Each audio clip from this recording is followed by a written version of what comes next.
So I'm here at Regent's Park College, Oxford, with Professor Heather O'Donoghue, who's a professor of Old North and a fellow of Lincoln College, Oxford. Heather, you've written extensively about Old Norse poetry, myth and its influences, and also reception in post-medieval culture from Europe to America, including Old and Middle Irish links. And you've also got research interests in British crime writing. Yes, that's right. Today we're going to be interested in your thoughts on Heaney and his interest in Anglo-Saxon poetry, with a kind of specific focus on relevant poems from the North and his 1995 translation of Beowulf. And I know that you will very kindly read us a few lines from Beowulf later on, as well as some other poems. So my first question is, at the beginning of the Word Exchange, which was published in 2011, Heaney has spoken about how the translated Anglo-Saxon extracts in that collection of poetry contained a code of behaviour of what he calls an older warrior culture that is kind of underlying Christianity, so that he describes these two sets of ethics as being in kind of coexistence. I'm wondering if you'd be able to talk a little bit about some of those kind of key themes in Heaney that sees the Anglo-Saxon tradition as being pertinent to restoring or perhaps kind of invigorating that idea of the poetic. Yeah. I think there are three angles there we could approach that from, and the first would be the kind of purely, if you like, purely poetic angle, which is that, I mean, Heaney studied Old English in the original language. I mean, studied the original language as an undergraduate, and must have been taken or attracted by the very curious metrical, poetic, lexical kind of characteristics of Old English poetry. I mean, things like a plethora of compound words that you get in Old English poetry, which must have, which indeed did seem to him to reflect the practice of, for instance, Gerard Manley Hopkins or of Keats and so on. I mean, he must have been, must have become engaged with those very specific kind of metrical and lexical differences from post-medieval literature in English. That's one kind of aspect. The other aspect, of course, is the linguistic aspect, if you like. I mean, he talks in North about the forked root of his particular kind of language from Northern Ireland, the forked root being both the Irish and the earlier forms of English. And he does talk about the linguistic continuity of Old English, the language of Anglo-Saxon culture, the linguistic continuity between Old English and modern English, which he kind of actually, to my mind, slightly romanticizes. He talks about the iron flash of consonants and the twang of the shope and that kind of thing. So the actual language is an issue. And then thirdly, I think there's something about the politics, if you like, the literary politics of Old English. Actually, in Stepping Stones, I think, he's very careful not to take sides in that ever-running but now rather quiescent debate in many universities, but in Oxford particularly, when he was involved with Oxford, when he was here, about whether undergraduates should be compelled to study Old English, to look at Anglo-Saxon poetry. In Stepping Stones, he's very careful, when asked about it by Dennis O'Driscoll, not to take sides about that.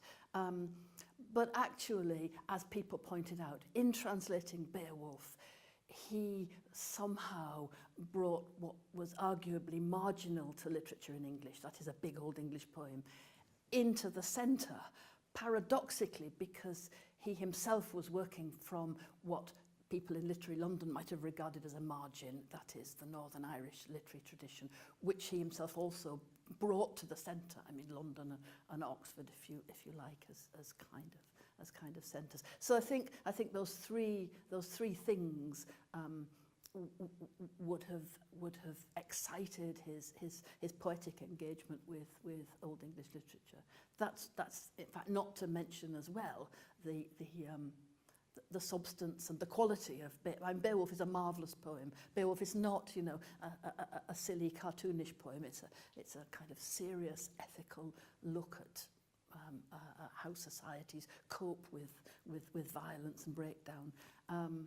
And it's as I say, it's a kind of it's an amazing poem, and I think that too must have whether he knew how good it was before he started translating it, or whether these things came to him as he was translating, I just wouldn't know. I think it is the case, as I understand it. There's a letter to Ted Hughes in which he says that he didn't feel he could take on, when he did those extracts, he didn't feel he could take on the whole thing. He calls it the big thing, and he felt that it was a too big a thing to take on. But then in 1995, as we've seen, he did indeed take it on as a whole. And I think he found it quite hard going. Some bits were easier than, well, not easier, but some bits flowed faster than others. And have you got any thoughts on why Heaney's sort of acceptance of that commission of Beowulf in 1995 was of interest to him? You know, are there any kind of particular significances externally, internally, that might have, apart from the obviously? I don't know really. I mean, apart from the things I've already mentioned, I suppose you're asking something about topicality, but I think I would prefer to stress that in his translation of Beowulf, Heaney rather brilliantly makes the poem his own and yet doesn't appropriate it. If there's a distinction between those two things, then somehow Heaney pulled that off with the translation. I mean, I think even the most proprietorial medievalist would concede that it's an inspiring kind of translation, and that it gives due value to the poem. It doesn't in any way reduce the poem. And I think one of the reductions that Heaney might have made would have been to produce some kind of costume drama version of the conflict in Northern Ireland. That, I mean, Tolkien said somewhere that you mustn't confuse allegory with application. I think there are things in Beowulf, and again, I don't know whether Heaney would have anticipated those things, or whether they would have come to him as he was translating, as he was working, you know, kind of, eyeball to eyeball with the poem. But there are, I mean, Beowulf is indeed all about violence. But it's not about violence for the sake of it. It's not. It's also about how people make alliances to try and stop violence.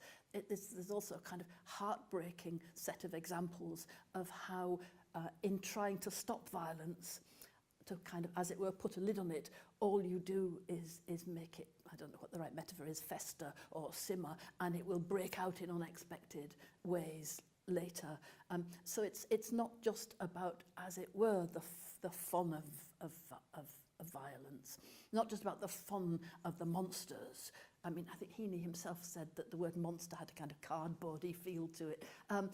It's much more. It's a much more grown-up poem than that. It's much more about how society copes with different kinds of violence. On the other hand, it does have, Beowulf, you know, is famous for its monster fights, and it's interesting, if we're talking about application rather than allegory, that the first monster, Grendel, is a humanoid monster. I mean, he's never properly described, but he is in some sense in monstrous human form.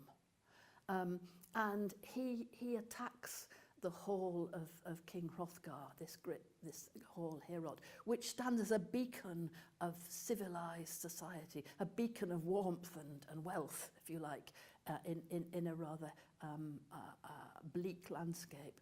He attacks Herod because he can't bear other people to be happy, which sounds very, sounds almost sentimental, you know. But these are the motivations that are given. Grendel the monster is provoked by the sound of merrymaking and this the wealth and warmth of Heorot. And you know, it's hard not to see applications there to conflicts kind of in all sorts of historical circumstances and societies. More disturbingly, maybe, the second great monster, of course, is Grendel's mother. And Grendel's mother is, you know, is enacting vengeance for the death of her son. Well, isn't that what a society based on honour and kinship, isn't that what's supposed to happen? I mean, obviously it's monstrous that it's a female monster. It might seem so to us, probably seems so to the Anglo-Saxons, that it was a female monster, not a male monster. But still, it's very hard to condemn Grendel's mother, monstrous as she is, because she's defending, not defending, but avenging her kin. And then perhaps even more richly, if you like, the dragon. The dragon is motivated by a very human kind of concern, which is greed. I mean, the dragon is sitting there on its hoard of treasure, and it's not bothering anybody till somebody provokes it. You know, and the application of that, a kind of entity with privilege, guarding that privilege, but not bothering anyone until there's a provocation. You know, that has obvious applications for all kinds of societal conflict, hasn't it? And of course, once provoked, the dragon suddenly rouses itself to devastating, destructive effect. And that too, you know, I mean, I think it would be it would be wrong to say that you can align those kinds of violence with the troubles in Northern Ireland and the different factions and so on. But on the other hand, I think it's applicable so widely throughout human culture and history that I think you can see those applications. My next question really is about kind of Heaney's voice and how it combines with those sorts of older elements of history and myth. Yes. To make parallels with contemporary culture and social things. I mean, you know, from your knowledge of, you know, the Anglo-Saxon canon, if you like, are there, apart from sort of Beowulf, are there other kind of themes and myths and things that he draws upon that you can think of in his work? Yes, I think really what inspires and what illuminates the volume North is not its dependence or response to the Anglo-Saxon tradition, but its response to and dependence on the Old Norse tradition, the Old Norse literary tradition. So Old Norse is the literature and language of medieval Iceland, and that might seem a stretch because I mentioned earlier the forked root of Irish and English in Northern Ireland. But really those poems in North conceive an idea of the North, which I think Heaney derived from Old Norse literature, and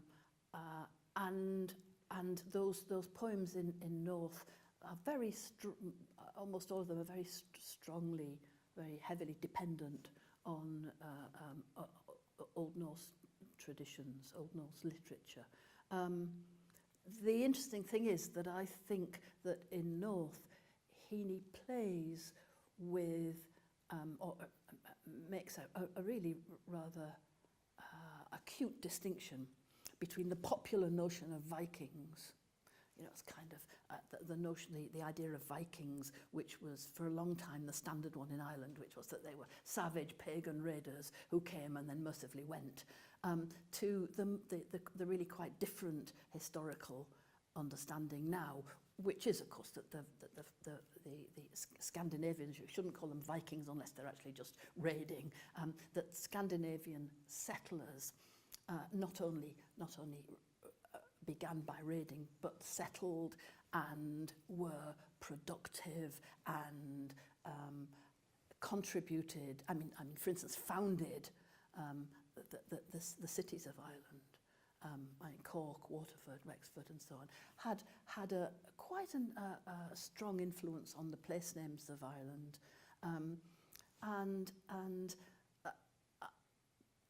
the Icelandic sagas, which were written in the 13th century about the beginnings of Icelandic society when Iceland was first settled in the end of the 9th century and through into the 10th century.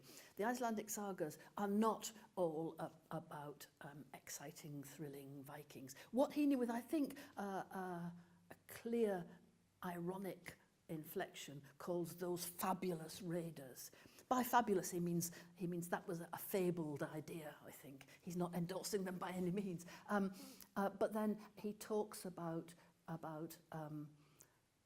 a much less attractive aspect of or at least not, I shouldn't say attractive, a kind of a slightly guiltily thrilling sense of the Vikings as being these kind of ultimate flashy, violent raiders, and looks at Icelandic literature, the medieval Icelandic sagas, as portraying a kind of society which is remarkably like early Irish rural society. Icelandic sagas are prose narratives. They're not mythic, they're not legendary, they're naturalistic prose narratives. Secular, very little kind of, they're describing pre-Christian times, but they're not by any means bigging up the pagan element of that society. And the whole ethos is how people manage to get together and keep a society going under immensely difficult conditions. Not only the difficult conditions that they cause themselves through conflict and so on, but also terrific difficulties of poverty, subsistence farming, and so on. And there are arguments about land which sometimes turn violent.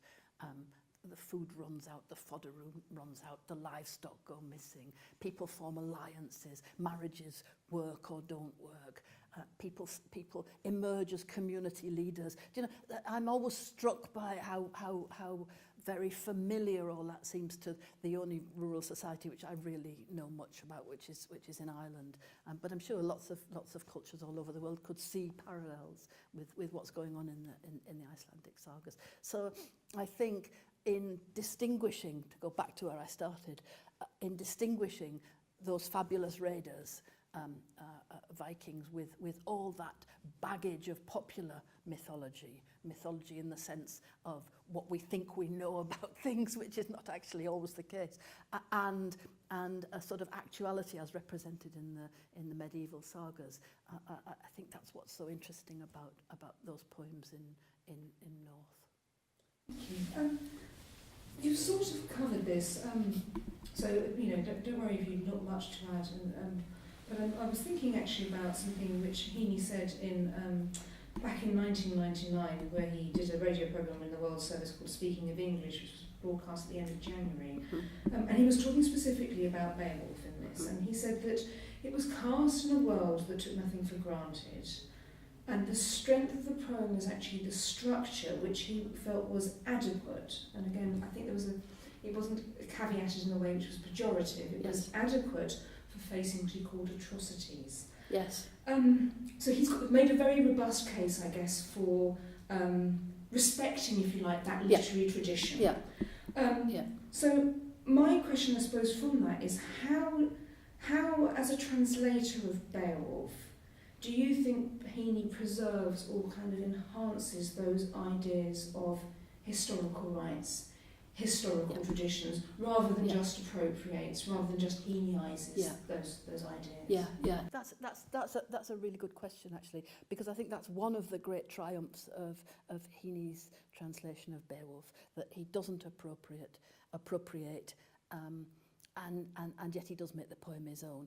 I think one of the ways he does that is that he seems to be mysteriously in tune with the original poet's, it sounds a bit grand to say humanity, we don't know much about the original poet, But his wisdom, his vision, his humanity in the sense of his sympathy for people who are trying to stop violence, and his sympathy for those who are caught up in it. There's a woman in Beowulf who is caught between her husband's family and her birth family, you know, and that's the case often in Germanic and particularly Old English and Old Norse literature. But I think Heaney's treatment of that is matches the original poet's sense that this unfortunate woman is caught in an impossible position. Two things about the language which I think are important. One is that somehow Heaney doesn't mimic the very distinctive metrical line of Anglo-Saxon poetry. So Anglo-Saxon poetry tends to be built of long lines, which are two short lines with a big gap with an obvious gap in the middle, and an alliterative pattern in which there are two stressed syllables in each half line, in each short line, and that can be treated carelessly. That can be a very deadening kind of meter. The Beowulf poet is brilliant at modulating what, as I say, could be a rather deadening sort of thumb, and so too is Heaney. The caesura is almost always there, but it varies in how intrusive it is, and the alliteration is beautiful. Other translators, in my experience, either leave all that. They don't try and mimic the alliteration or the caesura or the stress patterns. They just leave it. Some of them do try and then you get that deadening effect.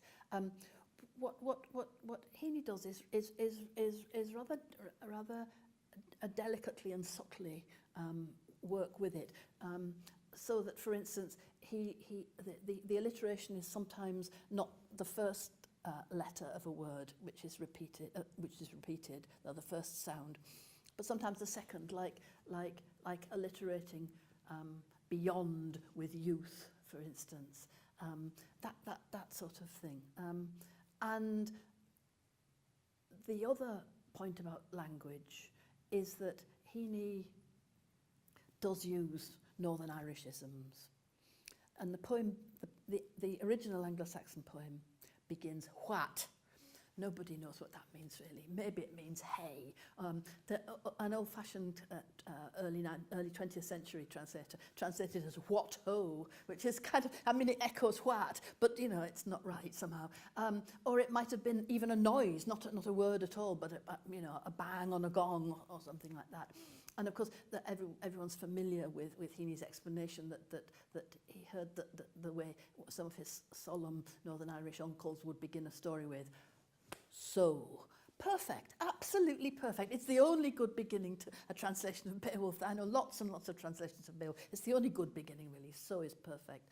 And there are a whole series of kind of Northern Irishisms, or Irishisms generally, if you like, which work very well. So that, for example, the Anglo-Saxon Shope, the poet, is reciting in Heorot, Hrothgar's hall.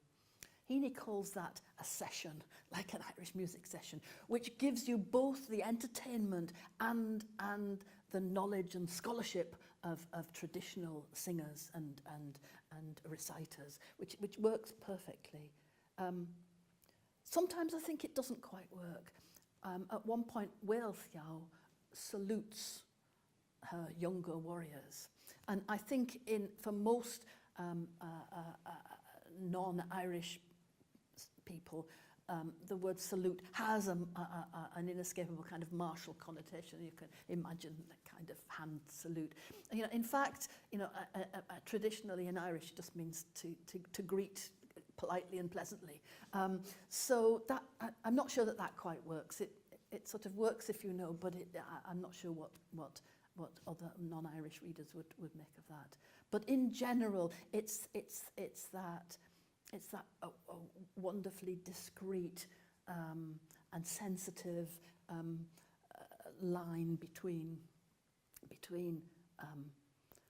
echoing or even mimicking, which he doesn't do, the Anglo-Saxon meter and lexis and so on, and just giving you a sense of it on the one hand, and it's matching what the poet of Beowulf isn't often enough, in my view, given credit for, which is a kind of solemn wisdom, a kind of a breadth of humanity, which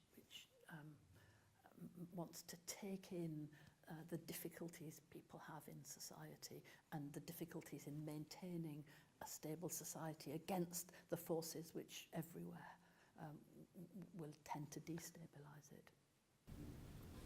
Thank you. I'm just going to ask a kind of final question now, but obviously we can come back to that just in case there is anything else you'd like to say. Yeah. And that is really, are there any other examples that you'd like to share with us that you think are really sort of pertinent for kind of Heaney's respect for the Anglo-Saxon traditions?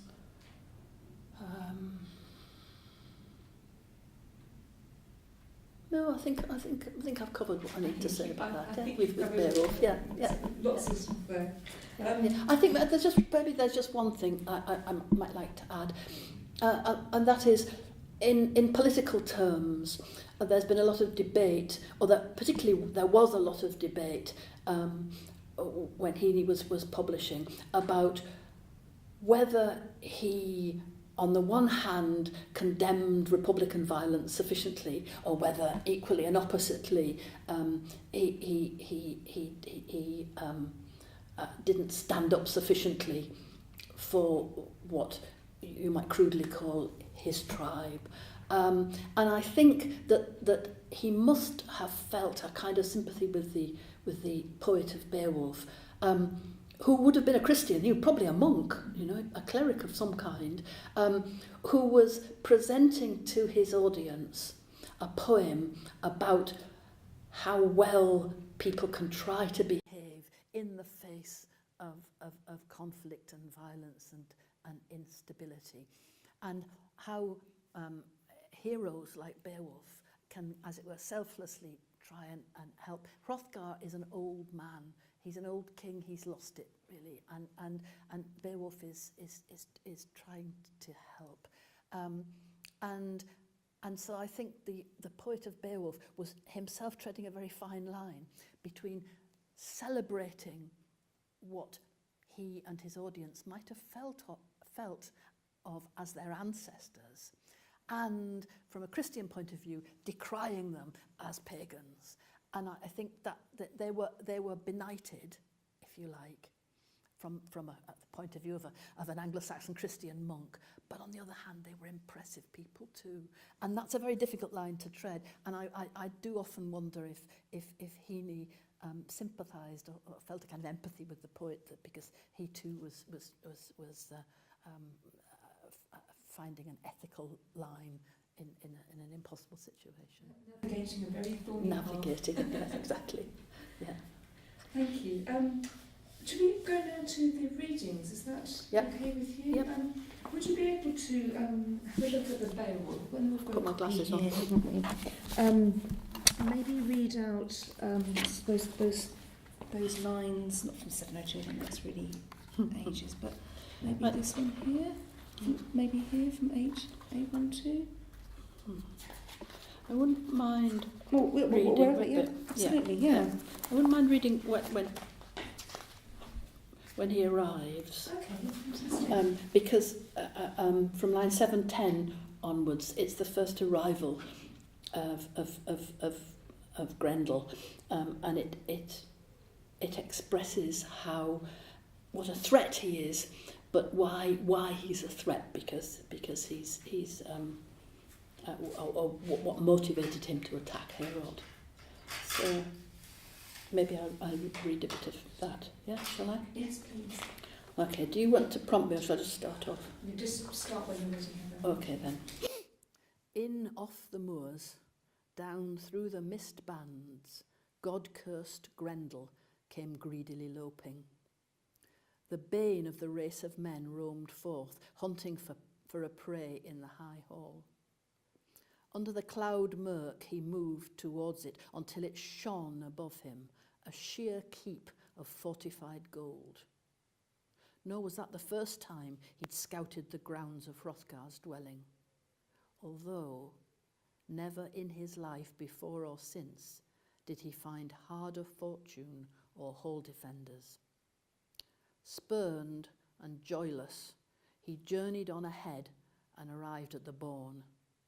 The iron-braced door turned on its hinge when his hands touched it. And then his rage boiled over. He ripped open the mouth of the building, maddening for blood, pacing the length of the patterned floor with his loathsome tread, while a baleful light, flame more than light, flared from his eyes. He saw many men in the mansion, sleeping, a ranked company of kinsmen and warriors quartered together, and his glee was demonic, picturing the mayhem.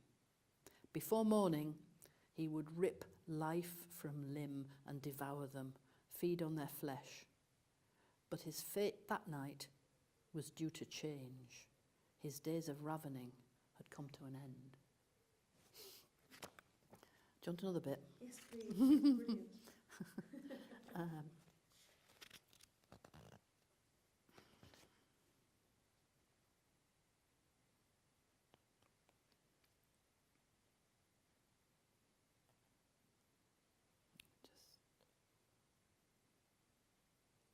Okay.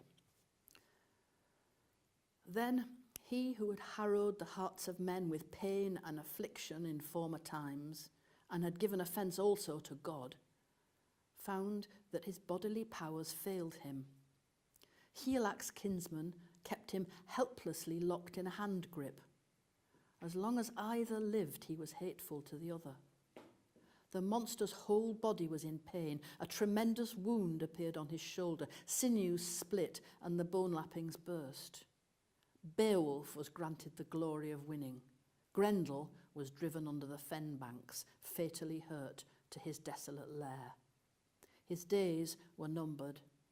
The end of his life was coming over him. He knew it for certain. And one bloody clash had fulfilled the dearest wishes of the Danes. The man who had lately landed among them, proud and sure, had purged the hall, kept it from harm. He was happy with his night work and the courage he'd shown. The Geat captain had boldly fulfilled his boast to the Danes. He'd healed and relieved a huge distress, unremitting humiliations, the hard fate they'd been forced to undergo, no small affliction. Clear proof of this could be seen in the hand the hero displayed high up near the roof, the whole of Grendel's shoulder and arm, his awesome grasp.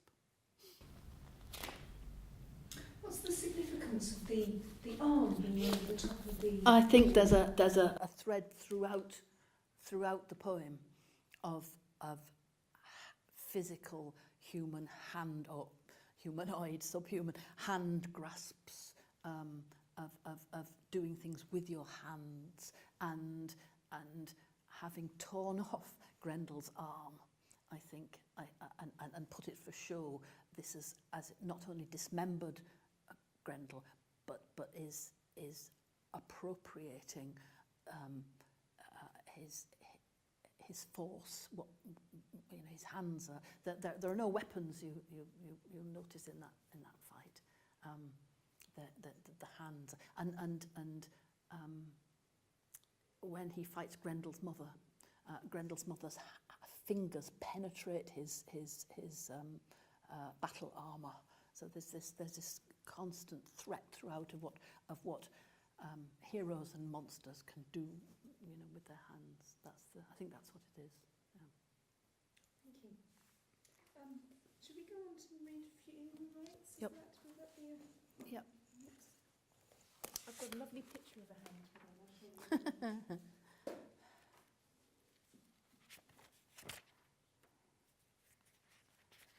Right. Just parts 2 and 3. Yep. So part 1 of funeral rites describes a scene which will be familiar, I think, to many Irish people, particularly of a certain age. This is the kind of traditional funeral and the wake in the house. But part two changes the perspective completely and looks at the idea of a sort of, if you like, a kind of all-Ireland funeral with some prehistoric allusions. And then part three, which is the one I'm particularly interested in, looks at the burial, or at least what happens after the burial of the idealized hero of the Icelandic saga, Njal saga, Gunnar. So I'll read 2 and 3. So 2. Now, as news comes in of each neighbourly murder, we pine for ceremony, customary rhythms, the temperate footsteps of a cortege winding past each blinded home. I would restore the great chambers of Boyne, prepare a sepulchre under the cut-marked stones. Out of side streets and by-roads, purring family cars nose into line, and the whole country tunes to the muffled drumming of 10,000 engines. Somnambulant women left behind move through emptied kitchens, imagining our slow triumph towards the mounds. Quiet as a serpent in its grassy boulevard, the procession drags its tail out of the gap of the north as its head already enters the megalithic doorway. 3. When they have put the stone back in its mouth, we will drive north again, past Strang and Carling fjords, the cud of memory allayed for once, arbitration of the feud placated, imagining those under the hill, disposed like Gunnar, who lay beautiful inside his burial mound, though dead by violence and unavenged. Men said that he was chanting verses about honour, and that 4 lights burned in the corners of the chamber, which opened then, as he turned with a joyful face to look at the moon. I think you have to know Njal saga very well to see that what's happening in section 3 is not really what most people have understood to be happening in that section. Obviously, there are the Norse references, and Strangford Loch and Carlingford Loch. He's Nordicides to fjords. Gunnar was a kind of idealized hero in Njal saga, who was murdered by his enemies and remained in his burial mound unavenged. And one of his sons and a friend, going past the burial mound one night,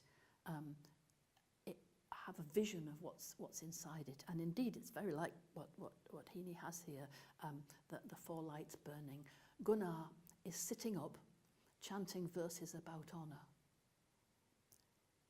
And he's got a joyful face, you know.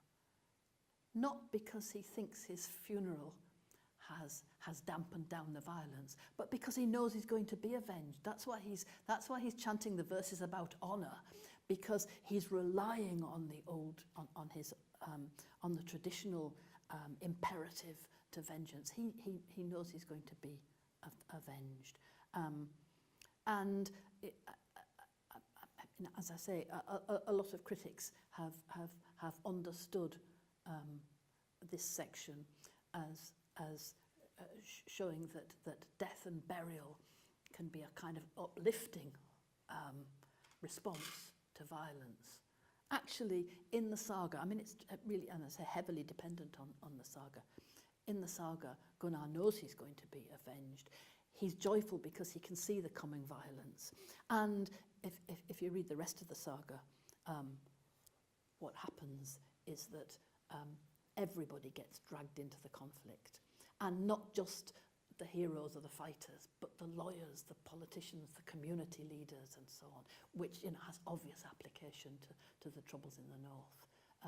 These are not just, as it were, rival factions killing one another, but the people who are trying to stop the violence, the people who are trying to enforce some kind of, this in Iceland, medieval Iceland I'm talking about, the people who are trying to enforce civil stability, they're dragged in. And the second hero of the saga, Njáll, whose name is Irish, of course, he's Niall, Njáll, who is a great lawyer and is constantly advising other characters in the saga how to placate feuds, how to make alliances, how to pull the rug from under the feet of enemies and so on, rather than continuing feuds. He eventually is driven shockingly to say to his sons, go out and kill a few of our enemies. That'll have two effects. First of all, it'll reduce their numbers, and second of all, it'll put off other people from being hostile. I mean, and Njáll is a peaceable,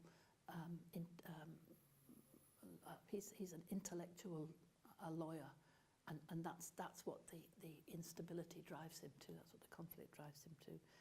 I've always wondered why nobody else wonders about those two lines: the cud of memory allayed for once, arbitration of the feud placated.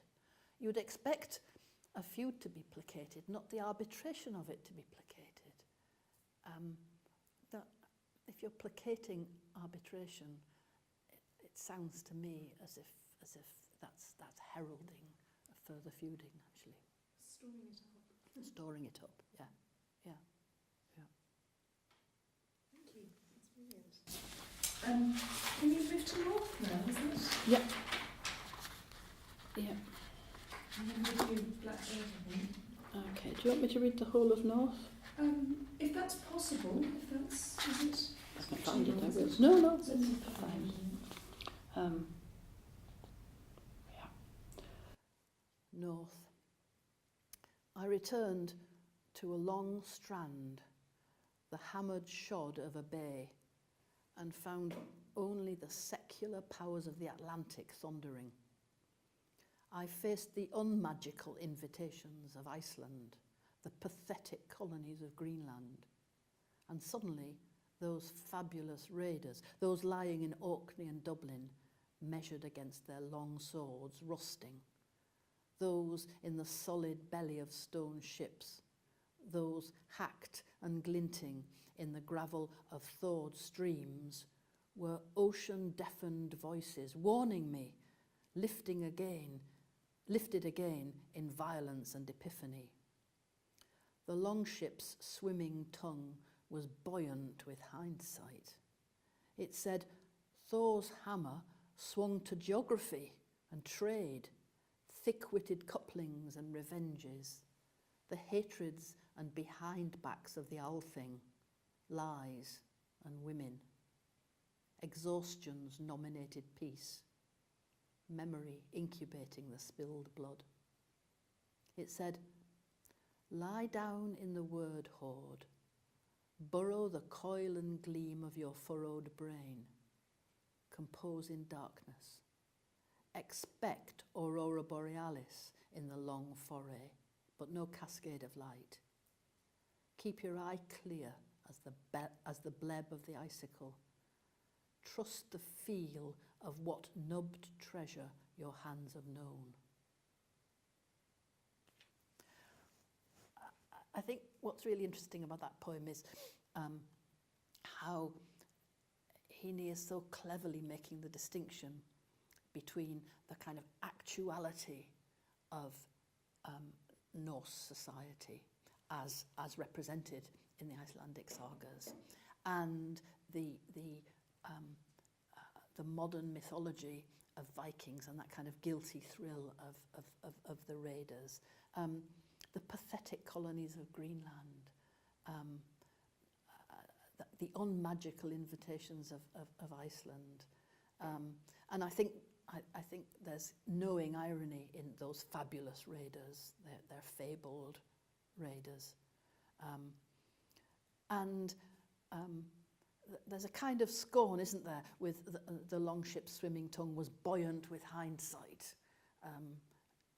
And Thor's hammer, the kind of one of the central images of Old Norse mythology, swung not to bash giants, which is what you get in Old Norse mythology, but swung to geography and trade. It's like just what's most boring at school, isn't it? Geography and trade. And then thick-witted couplings and revenges, the hatreds and behindbacks of the Althing. The Althing was the Icelandic parliament, where good people tried to argue out a conflict and produce compromise and placate feud in that way. I know that phrase "lies and women," as if you're blaming women for the violence, has been criticised by some critics. In fact, in Njal saga in particular, but in many of the Icelandic sagas, it is indeed the women who are fomenting discord and indeed encouraging and goading the men to violence.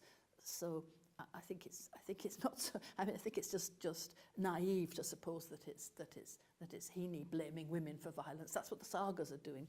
And of course, in Njal saga, Gunnar, who we see mentioned in funeral rites, is indeed the victim of an outright lie.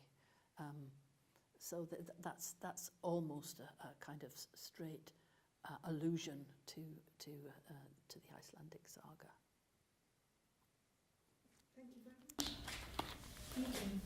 Can we have a quick look at the blackbirds? Yep. That was in district. I don't know. I thought this may have some resonances with with the House of My Life. Yes, so right. just this stanza here. And again, if you've got any thoughts on that, that'd be Okay. appreciated. The automatic lock clunks shut. The blackbird's panic is short-lived. For a second, I've a bird's eye view of myself, a shadow on raked gravel in front of my house of life.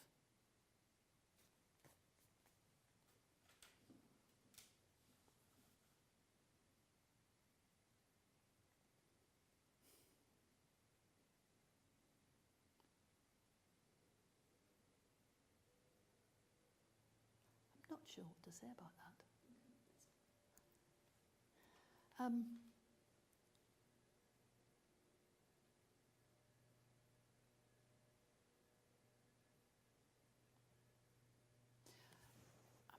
I suppose there we've got a kenning, an Old English poetic periphrasis that is using 2-3 words for one concept. With the house of life is the thing that shelters life, so it is strictly a body. The kenning, it's in form, it's like a kenning. The kenning that it's nearest to, of course, is Barnhus, which is in the poem Bone Dreams.